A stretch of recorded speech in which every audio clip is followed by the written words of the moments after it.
Week 16 of the NFL, and we give you our 3 best bets for this Saturday, and it all starts right now.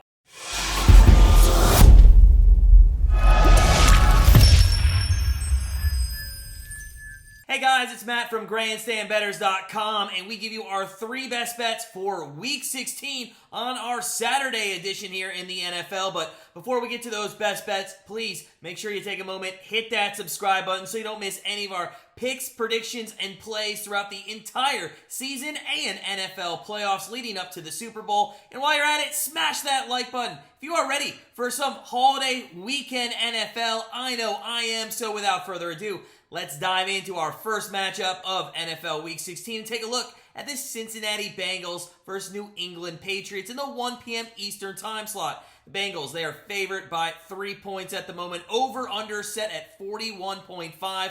The Bengals now sit atop the AFC North, having won 6 games in a row, and the division title might come down actually to a Week 18 matchup of the Ravens. But let's not get ahead of ourselves. Last week, after trailing the Bucs 17-0, they rattled off 34 straight points en route to an easy victory over the GOAT, Tom Brady, and the Buccaneers. The Bengals took advantage of the misfortunes of the Bucs, who had 4 turnovers, and although Burrow only threw for 200 yards, he did have 4 touchdowns. Now, Cincinnati is top 5 in scoring offense at 26.4 points per game and nearly top 5 in passing offense.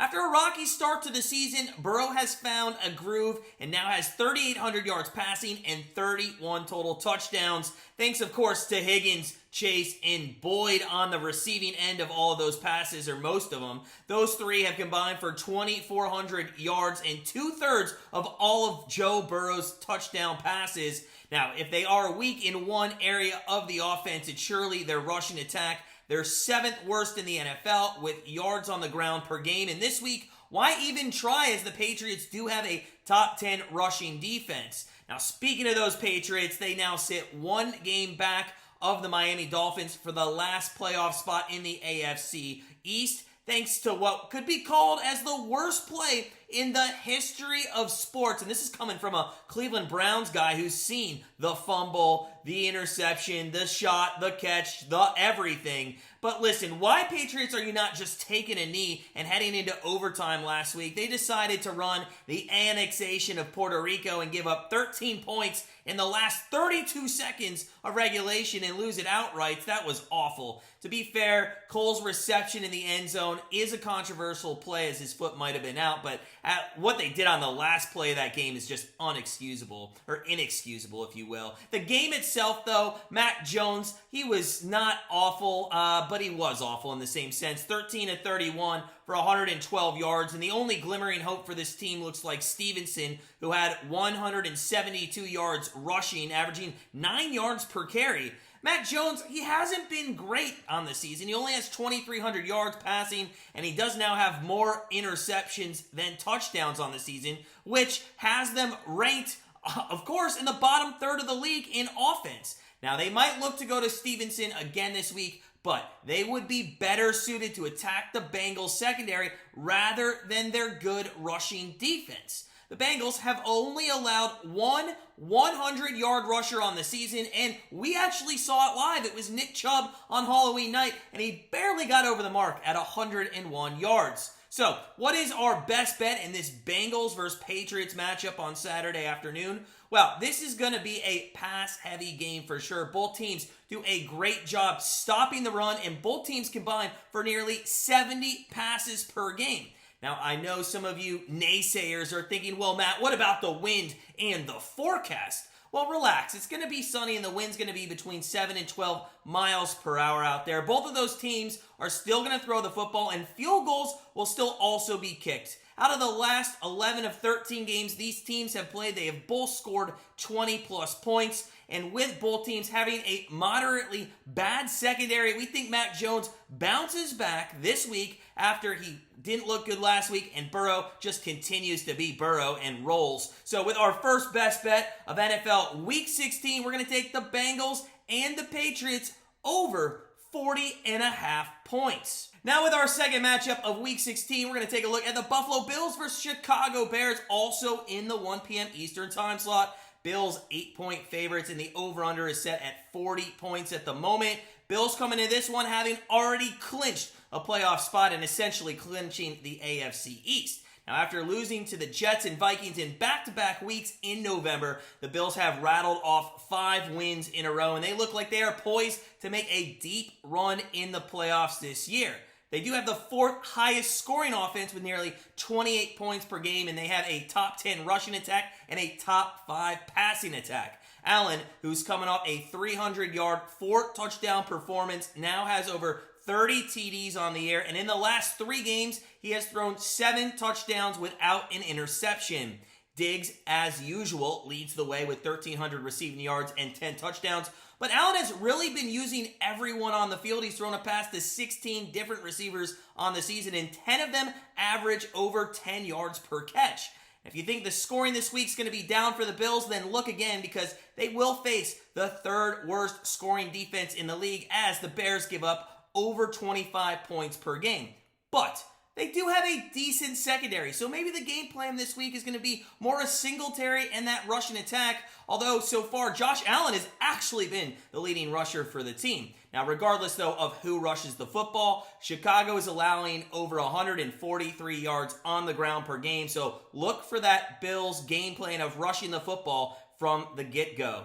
Now, the Bears, speaking of them, they come into this game having been eliminated from playoff contention and are coming off another disappointing loss last week to the Eagles. This was their 7th loss in a row. However, to be fair, 7 of their 11 losses on the season has been by 1 score, so they do manage to keep these games close.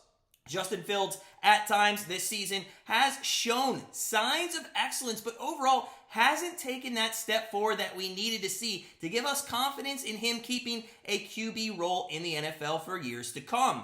Now, he just eclipsed over 2,000 yards passing and 15 touchdowns, but he does have 10 interceptions. He has rushed for over 1,000 yards on the season with 8 more TDs, but when your offense is so one-dimensional in the NFL, the defenses, they just know how to prepare for it. I mean, their leading receiver on this team only has 493 yards. They're number 1 in rushing the football, and it's not even close. They average more than 22 yards per game more than the Ravens. But in turn, they're the worst passing team in the NFL, only averaging 137 yards per game. This could be a rough week for Fields and the Bears, as they will face a Bills team that only gives up 325 total yards per game and is one of the best rushing defenses in the league. So, what is our best bet for these 2 teams going in opposite directions this year? Well, you know, Fields and this Bears team has had us thinking highly of them back in October, but they have just kind of sort of fallen off the map, if you will, even though most of their games have been close. In our opinion, because their scheme is only running and it's so easily to figure out by defensive coordinators, the Bills are not only playing for the AFC title here, but they are also still playing for that number 1 overall seed of the playoffs to try to fight off the surging Chiefs. So we think the Bills come out here with a nice balanced attack, running the football, passing the football, take care of business on the road pretty easily. So with our second best bet of week number 16, we're going to take the Buffalo Bills -8 over the Bears. Now, before we get into our final pick of Week 16 in the NFL, just a reminder, if you're looking for all of our plays, head on over to Grandstand Bettors. Those are the games we are actually betting. Check us out, become part of our family, and start living that Grandstand life. But as we mentioned, we do have one more free pick here for Week 16, and it's in the New Orleans Saints-Cleveland Browns game, again in the 1 p.m. Eastern time slot. Browns, 3-point favorites at the moment, over-under set at 32.5.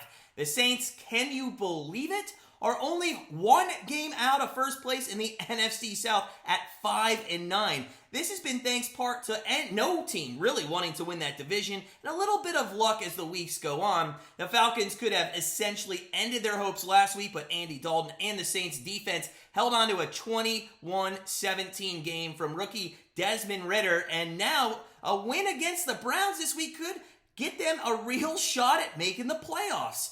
Now, Dalton, who took over for Watson after a few weeks into the season, actually hasn't been horrible. He has been what we like to call a game manager. Reminds us a lot of what Brissett did in Cleveland in the first 11 weeks of the season before Deshaun Watson came back. And he's used Chris Olave pretty well all season to help pick him up when he's needed to be getting down the field and gaining some yards on some big third downs. Olave most likely going to go over 1,000 yards on the season and should be considered for a finalist for Offensive Rookie of the Year, in my opinion. The only thing that he hasn't done, or much of, is get into the end zone. He only has 3 touchdowns on the year. Dalton does like to target his tight end Johnson much more in goal-to-go situations. So, hey, that'll come with time. Hopefully, if you're a fantasy out there for Olave, you'll get some touchdowns this week, especially if you're in the playoffs. And speaking of things, though, that haven't been done by the Saints, where has the rushing attack been that we're all so used to loving with Kamara? And Kamara hasn't been great. He's only averaged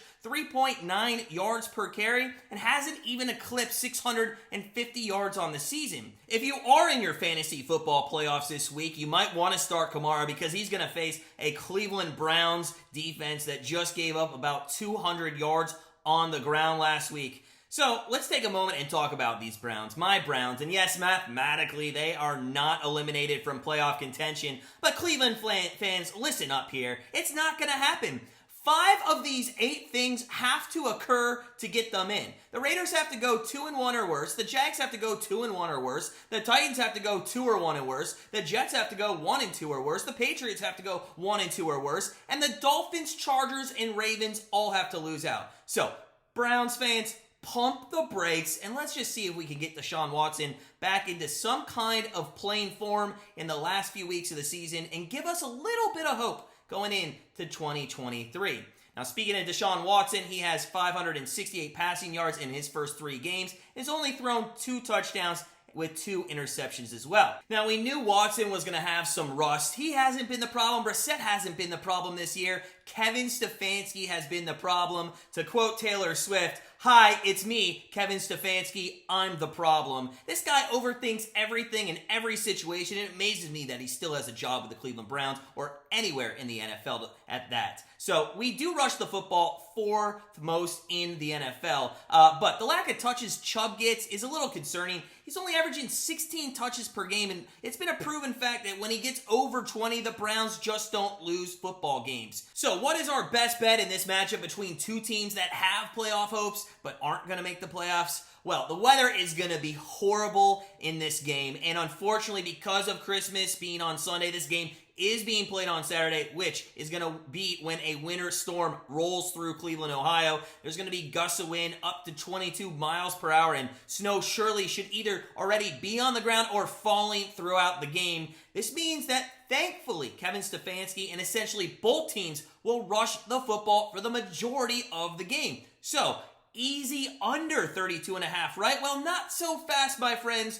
Both of these teams struggle on the defensive side of the ball to stop the run. So although there will be a ton of rushing and that clock is going to continue to run, I think that both of these teams will also be able to move the football down the field more easily at will against each other given the conditions. Also, don't forget that with wind conditions 22 miles per hour at sometimes, they might just rather go for it on 4th down situations than try to even kick a 20-yard field goal, which could lead to more touchdowns. Now, I know blistering weather looks horrible but with Kamara, Chubb, Hunt, and Taysom Hill, if they're all being used on the field against 2 bad rushing defenses, we think that this is going to be a much more high-scoring game than predicted. So, with our final best bet of week number 16 in the NFL, we're going to take the Saints and the Browns over 32.5 points.